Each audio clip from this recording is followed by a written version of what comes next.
नमो नमः। जयतु संस्कृतम जयतु भारतम। मैं डॉक्टर अभिनव उपाध्याय आपका हार्दिक स्वागत अभिनंदन करता हूं। आइए साथियों, हम सर्वनाम शब्द के बारे में जान रहे थे। पीछे वाले वीडियो में हमने तत् शब्द के बारे में पढ़ा।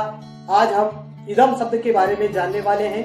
इदम शब्द तीनों लिंगों में चलते हैं, पुल्लिंग, स्त्रीलिंग और नपुंसकलिंग रूपों में इसके प्रयोग होते हैं।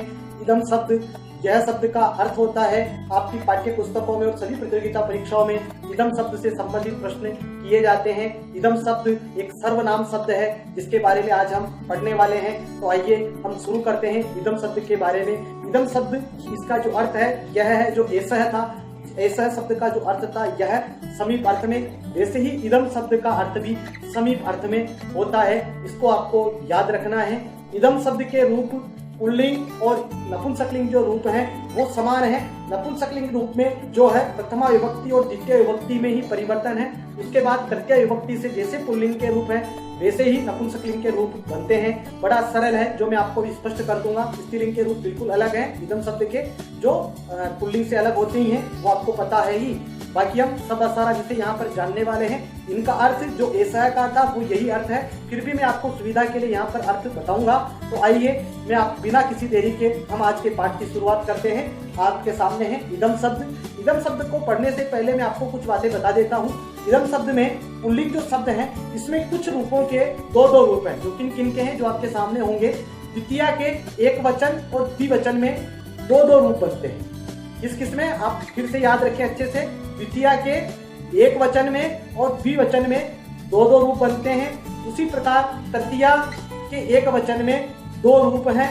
उसी प्रकार षष्ठी विभक्ति और सप्तमी विभक्ति के द्विवचन में दो रूप। इस प्रकार से पुल्लिंग शब्दों में 5 शब्दों के दो रूप यहाँ पर हैं, जो आपके सामने लिखे हुए हैं। अभी हम यहाँ पर इनका अभ्यास करते हैं। पहले सामूहिक अभ्यास करते हैं, फिर उसके बाद हम एक वचन स्तंभ, द्विवचन स्तंभ और बहुवचन स्तंभ का अभ्यास आपको यहाँ पर करवाएंगे। बड़ी सरलता से आपका अभ्यास करवाएंगे, जिससे आपको आजीवन, पूरे जीवन ये शब्द याद रहने वाले हैं। कभी भी आप इनको भूलेंगे नहीं। आइए, आप मेरे साथ इसको शुरुआत कीजिए। जयतु संस्कृतम जयतु भारतम। आइए, बिल्कुल आत्मविश्वास के साथ जीवन भर आपको ये याद रहने वाला है। इदम शब्द पुल्लिंग शब्द, यह के अर्थ में ये प्रयोग होता है। सबसे पहले हम पुल्लिंग शब्द का अभ्यास करते हैं। अयम, इमो, इमे, प्रथमाः। इमम, इमो, एनान, द्वितीयाः। अनेन, आभ्याम, एभिः, तृतीयाः। अस्मै, आभ्याम, एभ्यः, चतुर्थी।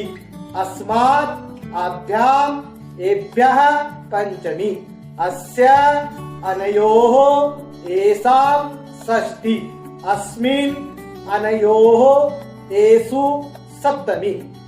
यहाँ पर द्वित्व रूप है, जो किसका है? द्विवचन में, द्वितीय विभक्ति में एक वचन और द्विवचन के दो रूप है। इमम, एनम, इमो, एनौ।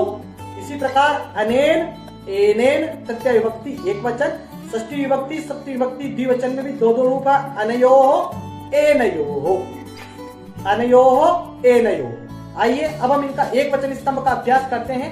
अयम, इमम, अनेन, अस्मै, अस्मात्, अस्य, अस्मिन्।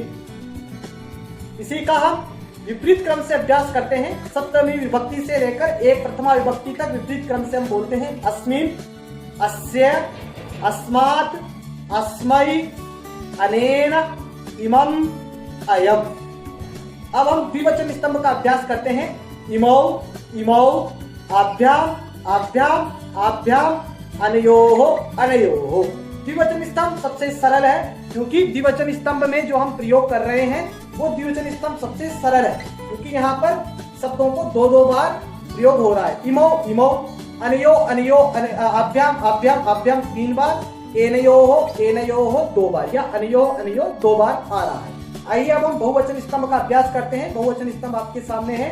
इमे, एनान, एभिः, एभ्यः, एभ्यः, एषां, एषु। इसी प्रकार बहुवचन स्तंभ का अधस्तात् ऊपरी, सप्तमी विभक्ति से लेकर प्रथमा विभक्ति तक हम इसका अभ्यास करते हैं। एषु, एषां, एभ्यः, एभ्यः, एभिः, एनान, इमे। ये आपने यहाँ पर बहुवचन स्तंभ का अभ्यास किया। आइए नपुंसकलिंग शब्दों को भी हम यहाँ पर साथ में देख लेते हैं। नपुंसकलिंग शब्द के बारे में आपको बताया हमने पहले ही कि ये पुल्लिंग के समान इसके रूप चलते हैं। तृतीय विभक्ति से लेकर सप्तमी विभक्ति तक समान रूप है, जैसे पुल्लिंग में है वैसे ही यहाँ पर नपुंसकलिंग शब्दों में भी वही रूप रहने वाले हैं। केवल प्रथमा विभक्ति और द्वितीय विभक्ति के रूप यहाँ पर परिवर्तित होंगे। जो कौन कौन से हैं रूप परिवर्तित होंगे वो आपके सामने है। इदम, इमे, इमानि प्रथमाः, इदम, इमे, इमानि द्वितीयाः। यहाँ पर जो दो रूप चल रहे हैं, द्वितीय विभक्ति के दो रूप हैं यहाँ पर, इदम एनत, इमे एने, इमानि एनानि।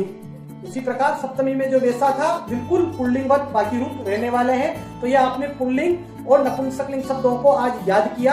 अब हम स्त्रीलिंग शब्दों को देखते हैं। तो स्त्रीलिंग शब्द आपके सामने हैं, देखिए। आइए पहले हम इनका सामूहिक अभ्यास करते हैं, फिर उसके बाद एक वचन स्तंभ, द्विवचन स्तंभ और बहुवचन स्तंभ का अभ्यास हम करने वाले हैं। तो इयम, इमे, इमाः प्रथमा, इमाम, इमे, इमाः द्वितीयाः, अनया आभ्याम आभिः तृतीया, अस्यै आभ्याम आभ्यः चतुर्थी, अस्याः आभ्याम आभ्यः पंचमी, अस्याः अनयोः आसाम षष्ठी, अस्याम् अनयोः आसु सप्तमी।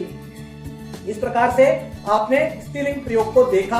आइए अब हम इनका एक वचन स्तंभ का अभ्यास करते हैं। पहले इयम, इमाम, अनया, अस्यै, अस्याः, अस्याः, अस्याम्। अब हम इसको सप्तमी से प्रथमा विभक्ति तक विपरीत क्रम में एक वचन स्तंभ को बोलते हैं। देखिए, अस्याम, अस्याः, अस्याः, अस्यै, अनया, इमाम, इयम। अब हम द्विवचन स्तंभ का अभ्यास करते हैं। इमे, इमे, आभ्याम, आभ्याम, आभ्याम, अनयोः, अनयोः। अब इसी द्विवचन स्तंभ को हम विपरीत क्रम में बोलते हैं सप्तमी से प्रथमा तक।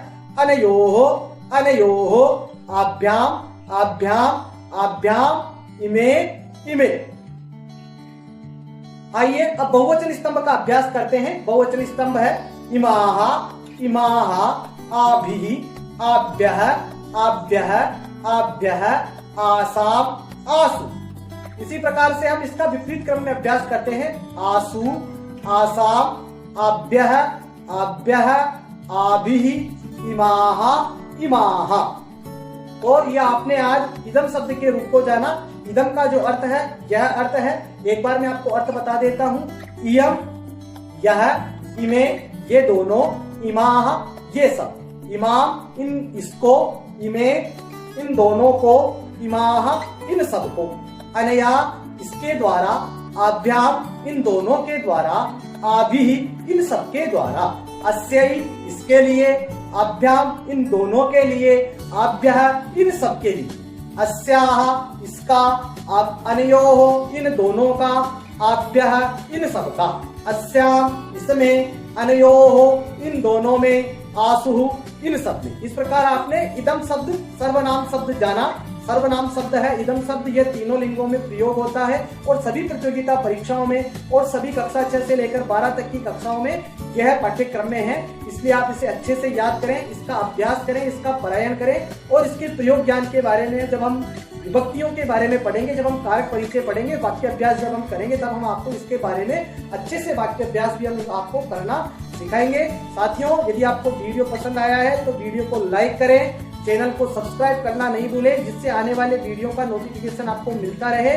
और इसको अपने संस्कृत मित्रों तक ज्यादा से ज्यादा शेयर करें, जिससे संस्कृत का प्रचार प्रसार हो सके और सब लोगों का सहयोग हो सके। फिर मिलेंगे किसी नए वीडियो में नए विषय के साथ। जय तु संस्कृतम, जय तु भारतम। पुनः मिलामः। धन्यवाद।